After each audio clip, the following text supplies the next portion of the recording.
If Allah brought you this far, He didn't bring you here to leave you. Sometimes life doesn't fall apart loudly. It breaks you slowly, silently, when no one is watching. You wake up every morning with hope in your chest, but fall asleep every night with questions in your heart. You try to stay strong. You try to stay patient. You try to trust Allah.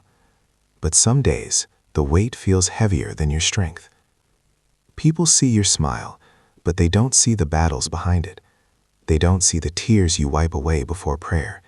They don't hear the whispered du'as you make when the world feels unfair. You ask yourself, why is this happening to me? Why does it feel like everyone is moving forward while I'm stuck in the same place?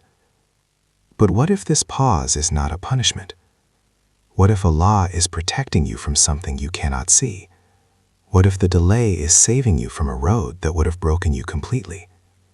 Sometimes Allah removes people so you stop depending on them. Sometimes He removes comfort so you learn where true peace comes from.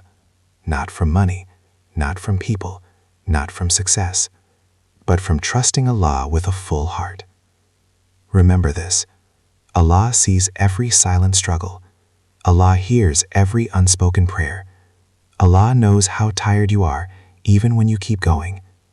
So don't give up now. Don't lose hope in the middle of the storm. If Allah carried you through nights you thought you wouldn't survive, He will not abandon you now. Hold on. Keep trusting. Your story is still being written. And Allah is enough for those who truly trust Him.